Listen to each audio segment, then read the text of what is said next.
Hello, everyone. Welcome to Life Out Loud. I'm Junie Moon, your host. I am so excited to be here with you today. This is so exciting on so many different levels. Aside from having an amazing kick-ass guest, I just celebrated a year of doing Life Out Loud. I did not have the opportunity to do any 1 year anniversary special presentation, which will come because, what's a date? But, I do want to let you know this has been a year of doing this and then some, a few weeks and then some. So today, not only do I have an amazing guest, but we are celebrating a year of sharing some beautiful, powerful, awesome people doing great work in the world. That's what this is about. I started Life Out Loud to bring people to the show that I believe have a strong message, people that are making a difference in people's lives, people that are walking their talk, and I just think are awesome and I want to hang with. So, hey, I created this so I can hang with really cool people, right? So before I introduce you to my guest today, I do want to just thank you for participating, supporting Life Out Loud, continue to show up, continue to share these shows. I get such great feedback from people, which just makes me want to continue doing it and offering just these golden nuggets that these people are offering. So it means a lot to me that you're here. I do want to let you know a little bit about me before I go on, just in case you don't know who I am and you're new here. So I am a transformational coach. I am a facilitator of shadow work. I'm a certified shadow work facilitator. And basically, I work with people that are wanting to stand strongly in their life, but are, for whatever reason, still sabotaging with old habits and belief systems. And this is kind of my guest's wheelhouse too, so we're going to have some really good conversation about this. And so with the work I do, whether it's individual, one-on-one work, or with group work, and I travel around the country as well, I help people just shift those old belief systems and change what's been stopping them so they can stand more strongly in the life that they're meant to live. That's what juices me. And that's why I also created Life Out Loud, because I want you to have all these different tools.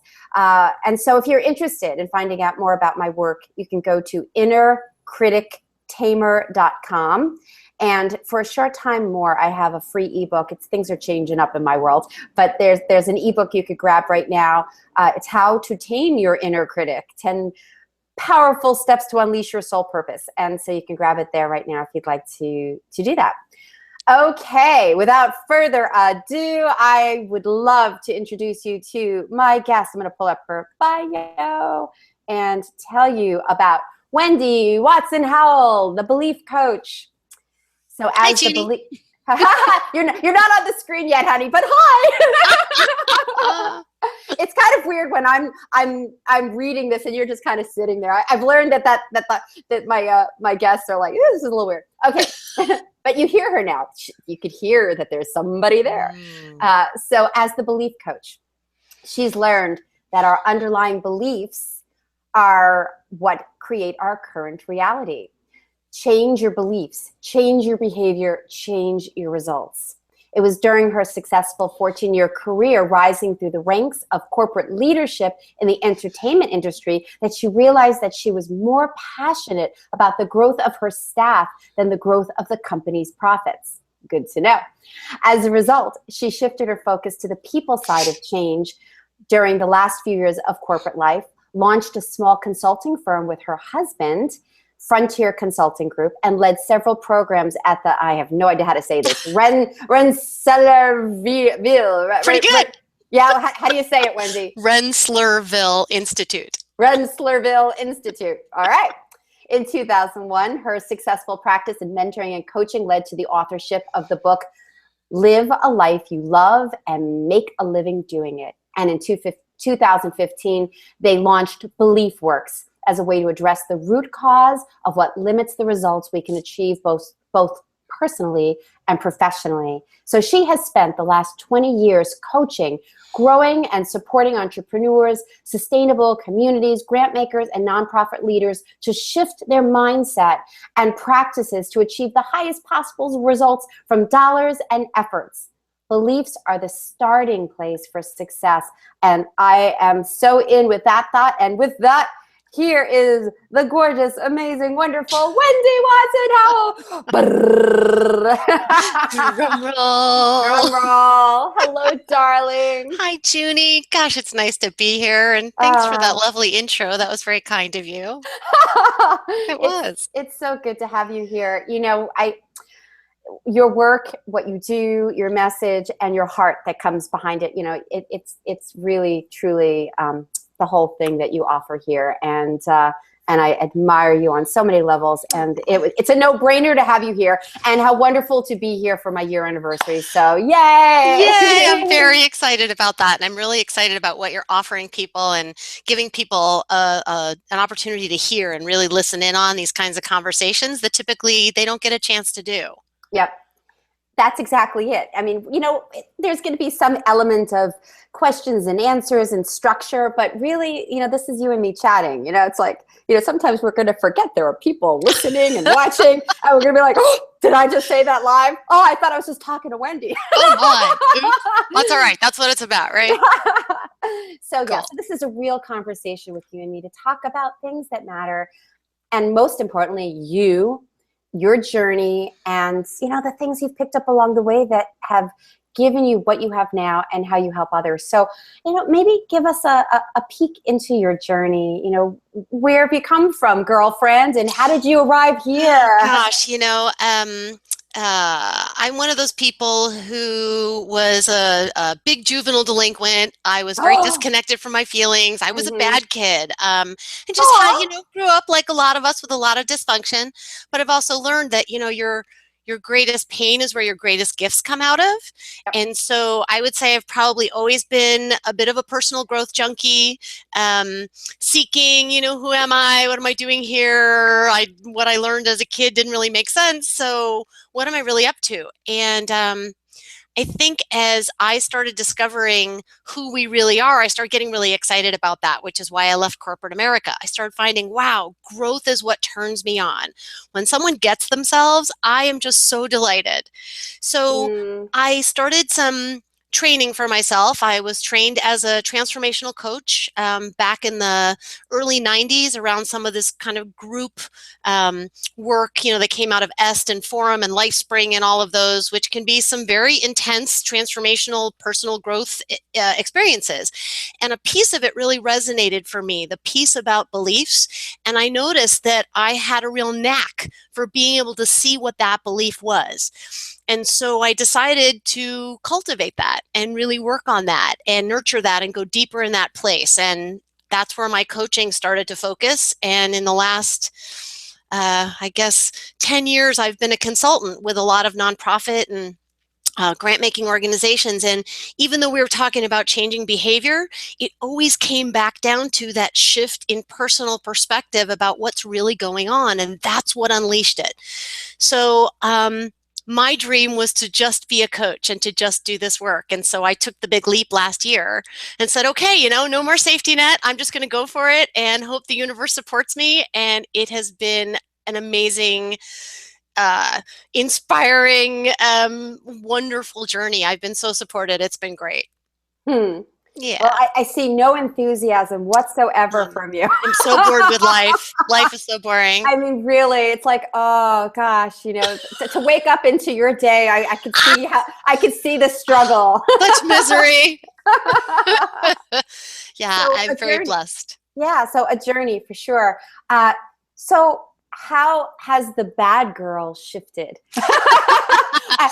Because as a shadow worker, we always say that, we take back all of who we are in a way that's healthy and honoring, and that energy of bad girl, and this is rated PG-ish, I guess. Yeah, we won't go into the whys. But there's that I was a bad girl. I was a delinquent. I'm curious how you might have taken that energy and moved it into the career path that you've chosen. This is a big question out of nowhere for you, but I'm curious. But that's okay. There's two sides of it. So one is, that rebellious, I'm going to do it my way kind of energy. Certainly, I think gave me the oomph to be an entrepreneur, to take risks, to say, I don't care what anybody else thinks, I'm just going to do this. Mm. And if you think I'm crazy, that's okay, I'm going to go anyway. So I think it gave me some freedom from that perspective, because I didn't decide to be the good girl and follow the rules and align with everyone. At the same time, from the shadow perspective, it gave me, for many years, it pushed me away from that part of myself. Just like Debbie Ford talks about the dark side of the light chasers. I was a light chaser, thinking it was all about, okay, it has to be positive, it has to be good. And so I rejected probably a good half of my experience. Sadness wasn't okay, hurt wasn't okay, anger wasn't okay, fear wasn't okay, having needs wasn't okay. And I think that buildup of being a bad kid made it, for me at least, harder to then embrace that and say, well, what is that? What was that for? What purpose did it serve? How is that part of my humanness as well? And so what's happened in the last, I guess, 7 or 8 years is really realizing that that's all of me. I have a statue of Shiva on my altar because she's always reminding me, Shiva's the one with the many arms, for those of you that don't know Hinduism or anything, right? She's got like 8 or 9 arms. And what I love is I can just see her standing present and experiencing and noticing the experience moving through. Here's me being loving. Here's me being a bitch. Here's me being manipulative. Here's me being controlling. Here's me being generous. And it's all equal. And so for me, that past of being a bad girl has really helped me say, this is me too. Beautiful. And that all of it's okay. All of it is okay. I'm so glad. I wanted to throw the ball and you caught it and you ran with it. So, for those of you that may not know about shadow, I mean, there are parts of us that we've pushed away. There's parts of us that we've said we can't be. And I love that analogy with Shiva and all the hands. And what I also loved about your analogy is this part of you that's seeing all these parts, and acknowledging that all these parts are part of you, and that you've honed in on these parts and have used them in a way that have allowed you to create the life that you have, because harnessing that I can do it my way allows you to move forward, to do it in a way that serves you. So really awesome. I just wanted to stop for one quick second. I know people are starting to chat in the chat room. I'm going to just keep monitoring because I'm Shiva with lots of hands, with the eye that goes there and the ear that goes here. And we will be talking about time, and part of time is time management of the show. Yep. So I promise we'll get there. So thank you for your questions, and feel free to keep them coming. And okay, so you've learned what floats your boat. A year ago, you went like off the cliff and said, "I'm going for it." How has this journey changed your life in relation to deciding what you wanted to do and saying yes to it? Well, I guess 2 things, and this really gets into the work that I do and kind of where this whole notion of time came out of. We all have some core beliefs that tend to drive how we operate, and the one that I had going on was that I'm not good enough. I'm not enough. You could fill in good with smart enough, fast enough, lots of enoughs. And that had been building up and building up in me. And I was feeling very controlled and criticized in my work environment, which was also part of feeling like I'm not enough. If I'm enough, no one can control and criticize me. So it was all coming to a head. And I had a chance to express how I felt in a very powerful situation. And that final expression let go of the last hold that belief had on me. So suddenly I shifted from I'm not enough to, hey, I'm just fine the way I am. All of it, bumps, bruises, highlights, whatever. It's all, I'm fine just the way I am. And so there was this big relief and release in expressing this is no longer okay, this is who I am. There was a few weeks of like quiet, just kind of nothing for a while, which was amazing. And then all my creativity started flowing back up to the surface. Excitement, enthusiasm, ideas, really strong need to write on a regular basis. The ebook we're going to talk about later kind of came spewing out in just a few days. So it was like it uncapped my natural creativity and buoyancy and energy. It also uncapped a whole bunch of old ego fear, oh no, this isn't going to work, blah, blah, blah, blah, blah, and all the things your ego tells you of why it's not going to work. So it's been kind of riding that edge And that went for about 6 months. And then this year, 2016, when I let go of all my other obligations and situations, it just has given me a calmness and a groundedness and a surety of who I am and what I'm doing here that I never had before. Love it. Love it. Well, let's move on to time. Yeah, because that's a big thing that really shifted. That was probably, my friends have made fun of me for years. My poor mother would call and go, I know you're busy, but I've had an issue with time probably since I realized what time was when I was like 10 years old. It's like, oh, got to shove it all in. And I've always prided myself on being productive and efficient and organized, and that I could get a lot done. And I look at other people and judge them. How come you can't do as much as I did? My poor husband's been in that position. He's all present, and I'm like, you should be doing things. So my whole relationship to time, I had to really take a step back and say, what is this that has me feel like I never have enough time? Because I really felt like that. I felt terrorized by my calendar. Looking at my calendar was a scary thing. What's on it now? I heard you say you should be like, here you should on your husband and should on maybe other people, and seeing what they should be doing, and from my perspective, if you're seeing that, that's what you're doing to yourself. So underneath there must have been you should be, otherwise bad shit's going to happen. So really so. And having the space of leaving my old busyness scenario and creating a brand new, how do I want life to be, literally day to day, moment to moment, gave me the space to kind of take a step back and say, so what is it that's going on here? And it kind of happened in a couple of layers. What I do in my practice is get to the truth of what's really going on. And so, of course, you got to do that with yourself, right? Got to be a self-cleaning oven on a regular basis. So I had to really look at, why does my relationship to time feel so fearful? Why is it so intense? And I realized it was like I tied my value to my time. Yep. So it was almost like when I do enough, then I'm valuable enough. Mm-hmm. And if I'm adding enough value to others, then I'll be good enough. Mm-hmm. So it was like solving my old core belief dilemma that I'm not enough. Yep, exactly. And yet I had to kind of go even one step deeper, because I noticed it wasn't just my calendar, but it was also how I looked at the stuff that was on my calendar. So like, what had I put on there? Mm-hmm. And when I looked at it, it was like, well, it's kind of all stuff for everybody else. Whether it was a deadline for work or a friend who said they wanted to talk and I didn't want to lose the connection, so I felt like I needed to have that conversation even if I didn't want to. It really wasn't driven by what felt good to me or what I wanted. Mm-hmm. Mm-hmm. It was still driven by this doing what I thought I should. Exactly. And that concept of being driven, and again, this is a concept we use in shadow work all the time, that if you're not aware of these underlying beliefs, if you're not aware of what's going on in the background, that unconscious place is driving you, is pushing you, is making you have experience a certain way, versus being conscious of what's going on, which is what I've heard you do. What is this about? Let me figure this out. And once we're able to see it, once we're able to take the reins back, then we can control and decide and choose what actually makes us happy, which is what I'm hearing you say. And that's really the key. We were talking about Shiva before.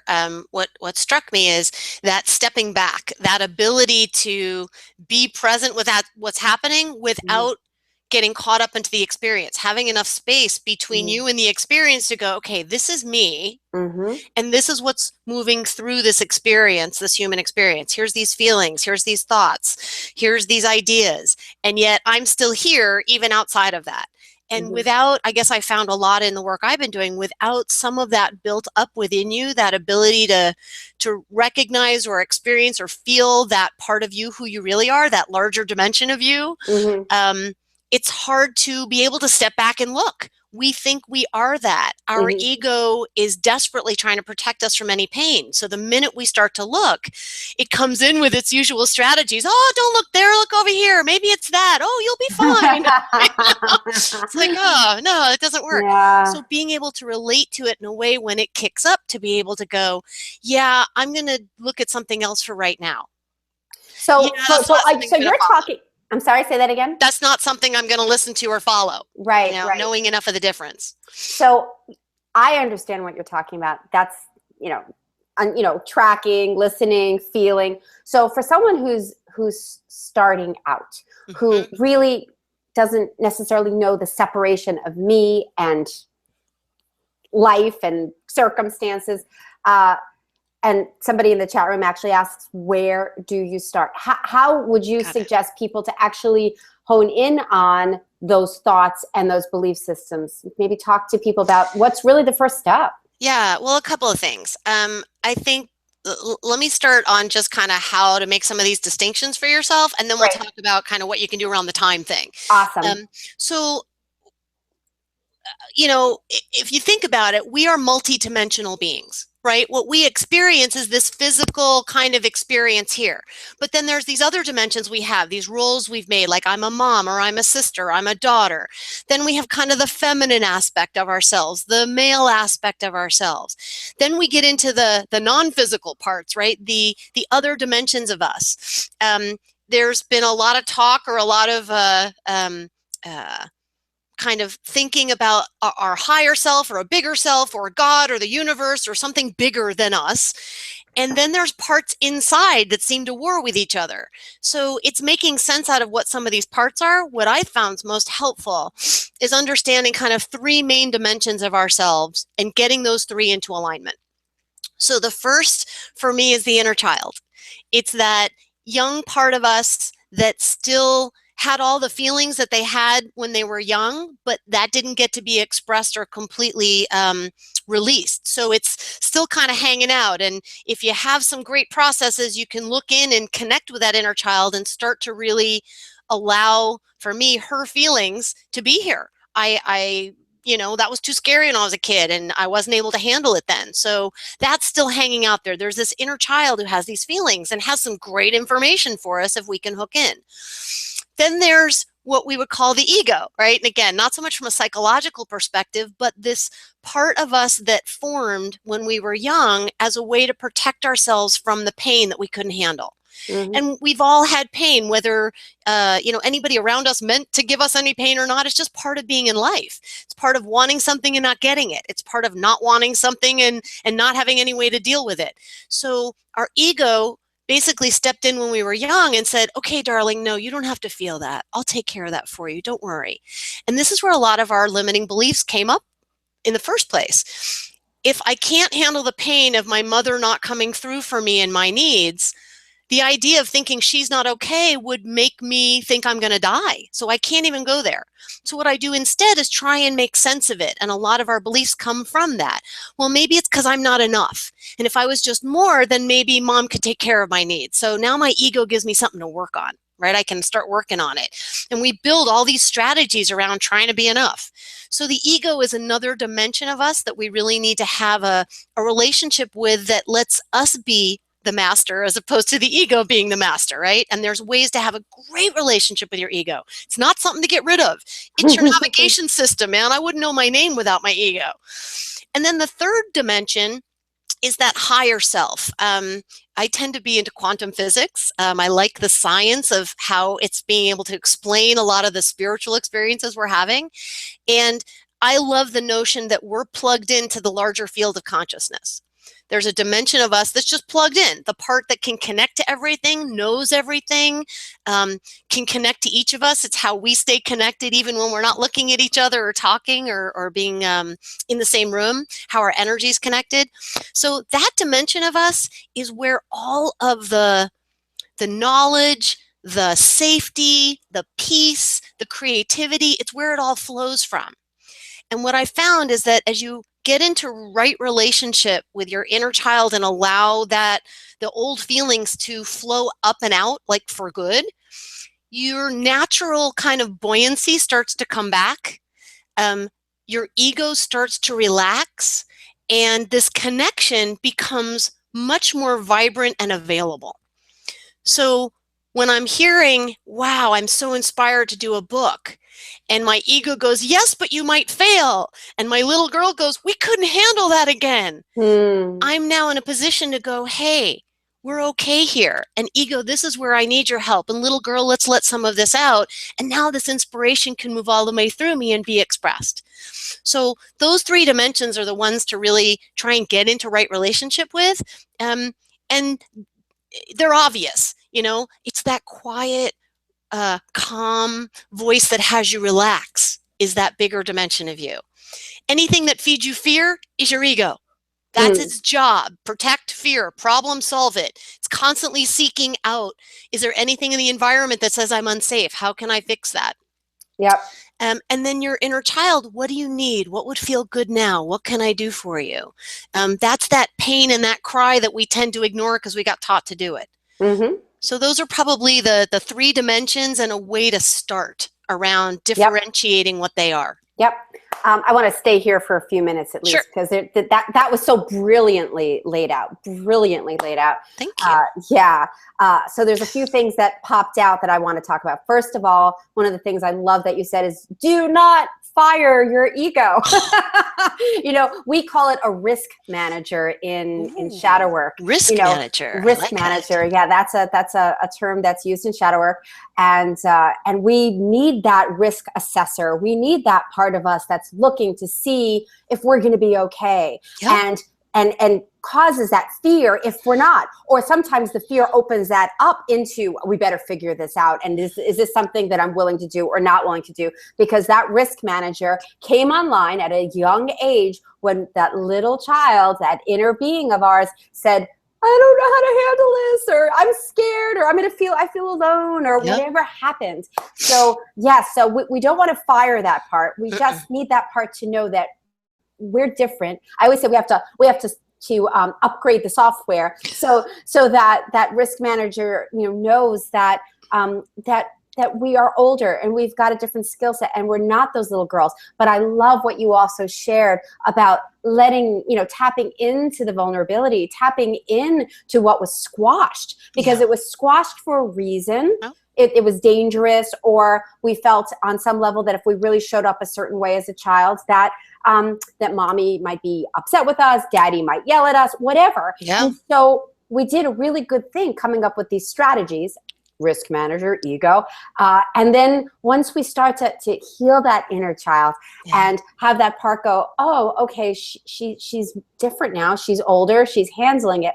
And then opening up to the vastness of the universe, then we do get to tap into creativity. I love how you speak. Beautiful. Thank you. It's fun because what I've done personally is in some visualizations and stuff, I've gone back and rescued my little girl, where I, as the connected to the universe adult who can be unconditional, can go back into memories that were painful. And, when something bad happened with my mom and my mom was aggressive with me and I was stunned and didn't know what to do, I've been able to go back into that memory and in my inner vision and go back and be with her and help her know that wasn't about her and be the unconditional adult that she didn't have. And then when my ego kicks back up, it's a matter of saying, hey, that's great. And I get you're trying to protect me. And thank you so much. I have a different way of doing that now. And I want you on my team with this. And I've found usually the ego, if it believes you, you know what I mean? Because it will always protect you if it doesn't think you can protect yourself. Exactly. Once it knows it can, though, it will relax. Oh, you want to try a different way? Okay. All right. We'll give that a shot. And when I hear that, I hear relationship. I hear that we need to let this part know that things have changed and it's not as risky. And once that part, because I do a lot with that, once that part knows and can really, trust and maybe just dip the toe in to go, okay, let me see if she really is okay, that everything changes. So relationship, and there's ways to enter in relationship. I'm noticing the time, so I want to dive into relationship with time. So here you're using these 3 levels of healing the inner child, the ego that's been watching out, and then tapping into the universe. Tie it in with how we believe time is, and the restrictions and the possibilities with Well, time. yeah, so let's just go into this idea that many of us live on obligation, right? Because we've learned and we've all been kind of culturally taught or trained that if we do what we're supposed to do, others will come through for us. Like, as I remember, as a kid being around the table, honey, sit up straight. And then she would reward me, say please and thank you. And then I'll tell you you're a good girl. So I got taught, and most of us did, to not so much please, but if I can meet someone else's needs, make them feel good, then they'll make me feel good. And many of us never found a way to internalize that for ourselves. How do I give that to myself? So for me, time, like I said before, I had it tied to this idea that the more time I gave, the more value I had. And the more value I added, the more enough I was. Right. So I had to go from this idea of obligation. Everything on my calendar was about either taking care of everybody else or making sure people didn't leave me, taking care of the connection between us. Mm-hmm. So I had to really move from obligation to inspiration. Mm-hmm. Where am I going to spend my time such that it's what I want? It's what I want to create. It's what I want to give. It's for me. So the challenge was to literally look at what was on my calendar that was an obligation and change it and start filling it up with what feels good to me. Do I want this? And making choices if something changed, like this felt good when I booked it 2 weeks ago, but given, I'll just make up some circumstances, given that I'm not feeling good now or something else has happened in my life that's a big distraction, this doesn't feel good anymore. Here's where a lot of us get caught. We feel like if we don't keep the commitment we made, we judge ourselves as bad again. Mm-hmm. Or, I didn't keep my word, that makes me bad. And in my mind, renegotiating is just as honorable as making the commitment in the first place. Yep. So it becomes important to keep your commitment to yourself, to feeling good. Yep. Wow, that doesn't feel good, or I don't have that to give now. So that's the first thing. Moving from obligation to inspiration would be probably the first way I would have people think about that conceptually. Let me look at my calendar. How much of it is obligation? The second part would be really getting honest with yourself about what that all means to you. Mm-hmm. Like, I know people who never write anything down, but they always they feel like it's all in their head and they have to keep it here. And somehow putting it out would mean they fail. So it really means taking a look at, how is your relationship to time? What do you make that mean? Why do you do what you do or don't do? What's going on in there? And that forces us to start to challenge and change those limiting beliefs that are driving us, especially the kind of old habit of looking outside of ourselves for our needs. Because if we stop saying, yeah, I'll do what you said. Yeah, I'll keep that call with you, June. And then I feel like, okay, that kept our relationship intact. But I'm all mad at myself because I really didn't feel like doing that, or I wanted to do something else. We have to remember it's our relationship to ourselves that's primary. Yep. Before we can really give who we are or what we have to give to somebody else. So for me, that's right on the money there. Continue. So it really comes back down to asking yourself this question: what would be kindest to me? What would be most loving for me? What choices can I make that would feel best and be most loving to me? Just that question will have you start becoming aware of where you have beliefs that don't fit. So I want to stop you there. Two things. One is we have a question, and we're going to get to you, Chris. But I hear what you're saying, and I'm always telling people in my life, if they say no to me about something, I thank them, because I know that if they've said no to me, they're taking care of themselves, and I know that when they say yes, they're really fully in with me. And also that whole self-care, the more I take care of myself, the more I fill my reservoir, the more I'm able to give to other people. What do you say to the person who says, but I have to do these things, I have to take care of the kids, and I have all these obligations. It's not as easy as, what do I like? I mean, like, so how do you support or how do you help those people that have some real life things, elderly parents they have to take care of? Well, I don't get to just go, well, I don't really feel like going to the nursing home and bringing, whatever, the diapers. I don't know. Right. How do you discern that? Yeah. Well, there's a couple of things. And now we're getting into my personal belief system, and I have a real strong one around this. And for me, I believe you always have a choice. And if you're going to go do something, choose it.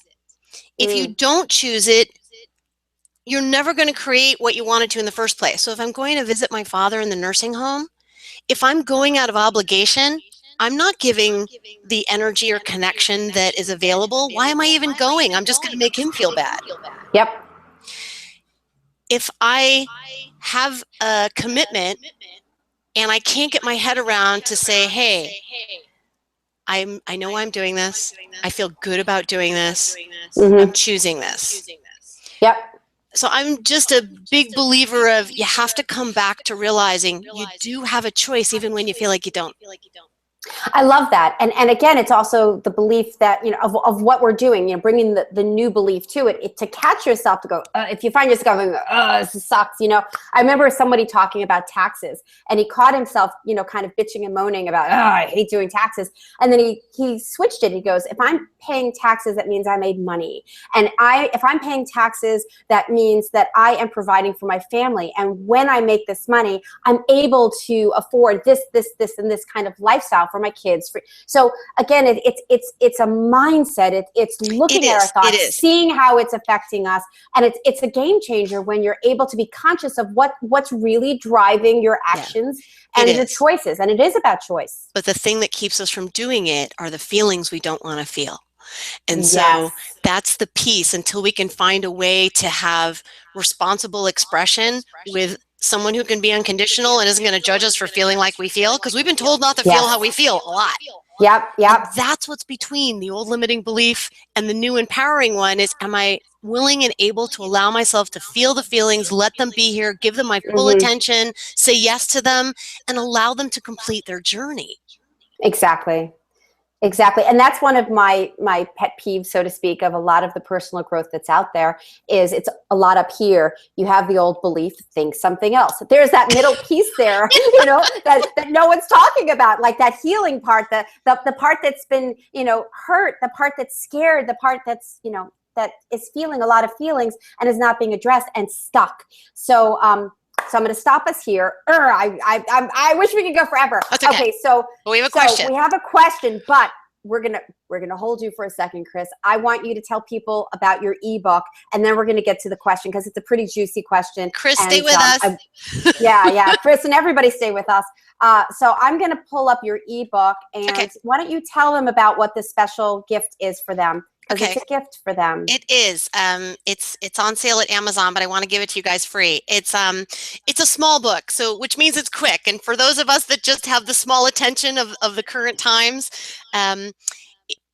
what I found is that there's like 7 key limiting beliefs that most of us are walking around with and not really aware of.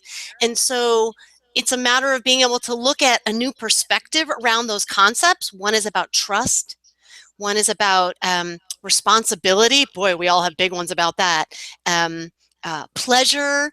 So again, there's 7 of them. And the idea is that there's a different perspective, and then it gives you a chance to kind of write so you can discover what's going on for yourself. So it's very short. It's 27 pages. It's really useful. You can read it and go, oh, that makes sense. You can read it and say, wow, I have some resistance to that idea, or wow, that really feels good. You can decide to write the answers and do some self-discovery. It's really there for any way you want to use it. Great. So I'm going to keep that up there. Oh, I can't really keep that up there. I'm going to keep it up there for a moment because for me to go back to the chat, I need to, I'm going to go back to the chat.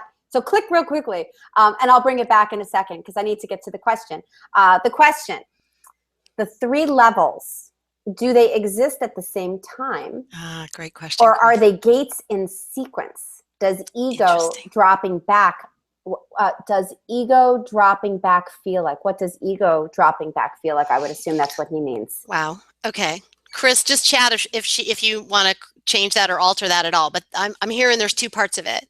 One, what's kind of the order, and the other is what does it feel like when the ego drops back? So the order is really interesting because, you know, we have this idea that time happens in a linear way.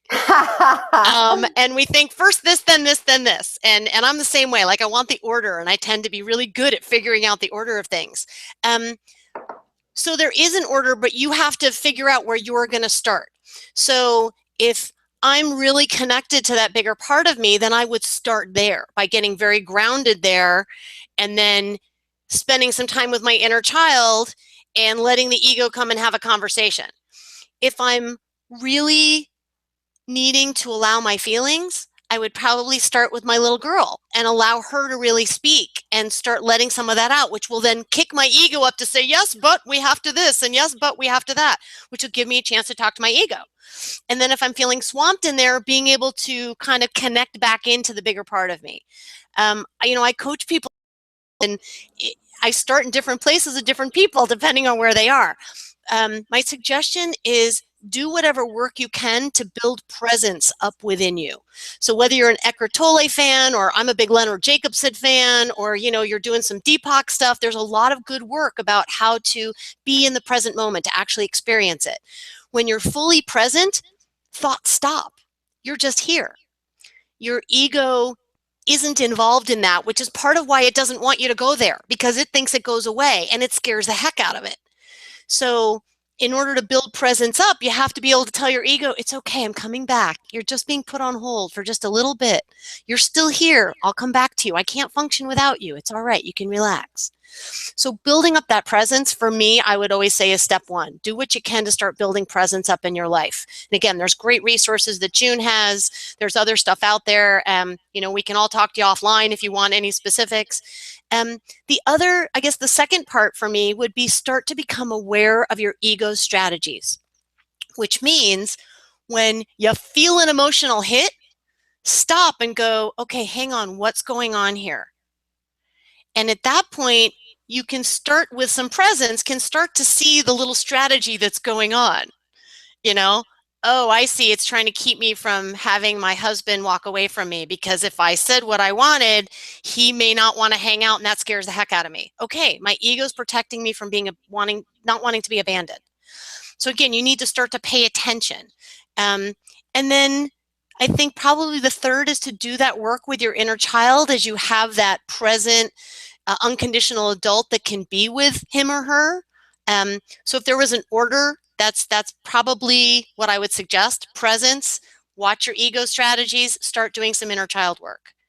What does it feel like when the ego calms down? Okay, so, this gets really personal, but if you've ever, they talk about things like the peace that passeth understanding, those moments where everything quiets down, those moments where you actually completely relax. And for some of us, we may have never had that feeling, or just like a memory of it, or an inkling of it, or just a small experience of it. I hear my little tinnitus in my right ear going, which tells me I got to talk about this different.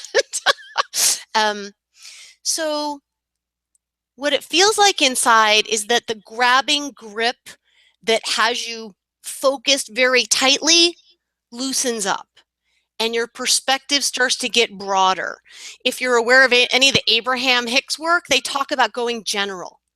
Starting to go from the real specifics that are driving me crazy, and if my mother keeps doing that, I'm just going to kill her, and she keeps doing it all the time and I just can't stand it, to, so this is who my mom is, and as an adult, I have a choice as to how I want to interact with her or not. Right now, this doesn't feel good, so I'm not going to.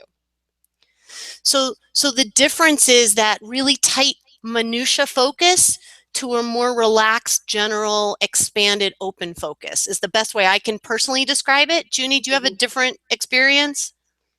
I'm just loving everything you're saying. No, I mean, it's pretty much the same. There's just more of a calm, I kind of say it's like being in the middle of the storm. There might be things flying around, but you could see it differently. Instead of being in it, there's just this center calm, and it's like you're watching the show more. Right, it's not you. Yeah, right. There's that separation, that separation, that discernment that allows you to have that expansion, which then allows you to slow things down. Yeah, and have more choice in what you do and how you show up, how you want to show up. And I love the analogy about your mom. I always like joke with my mother saying, I know I throw you under the bus a lot, but look where we are now, But there was a time when I couldn't be in the same room with her. I flew, across the country, and like, do I have to come home for Thanksgiving? I know, I've gone through it. But Chris, I guess, the one big perspective, and it's a big chunk, but if you just hang on to it, it really works.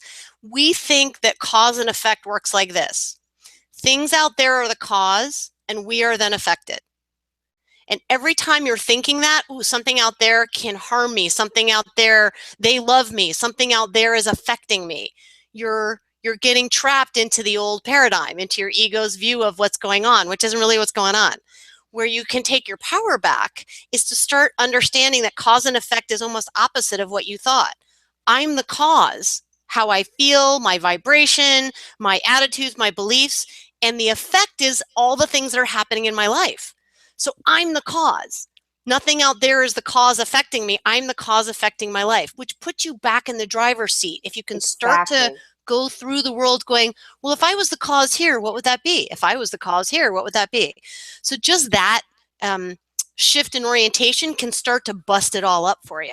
Right. And it takes us out of victim consciousness and puts us back in the control seat. Because if we see things differently, then we have new choice. And that is a whole new game changer. Believe it or not, we are out of time. Speaking of time. How did that happen? I know. Oh my God, you'll have to come back. There's so much to share. So Wendy, thank you so much for being here. I feel like okay, we're out of time. Stop talking now. We're done. It's time. But you know what? There were so many golden nuggets. And what I'm taking home more than anything is the reminder of presence, that, you know, yes, we have healing work to do. And yes, there are these strategies we've picked up. And there is a resource called Source. Source, spirit, expansion, energy, whatever you want to call it. And there are resources like Deepak and Eckhart Tolle. And I don't know your guy. So what's his name? What's the other guy that you said you loved? Leonard Jacobson. All right. I've got to write him down. Leonard Jacobson. Priceless. LeonardJacobson.com. Wow. For those of you that want to dig in a little bit deeper, I did write an article. It's called Time is My Terrorist. It's out there on LinkedIn. You know, under my name, under the Belief Coach, but it just kind of digs into some of this. So it gives a little more specific instruction if that's helpful for you. Because time is getting tighter for all of us. And it's a dance we're all trying to figure out. So before we go, what's your website? www.belief-works.com. Okay. belief-works.com. Right. And if you put anywhere on the internet, The Belief Coach, you'll find me. Good marketing. You know, it was one of those things the universe went, oh, you want to call this? Go get the Twitter. Go get this. Go get that. It all worked out. So. Yep. And I kept hearing people calling me that I keep taming their inner critic, you know, and so I'm innercritictamer.com. So I love that. Go check our workout. You know, there's a lot of free material that we offer.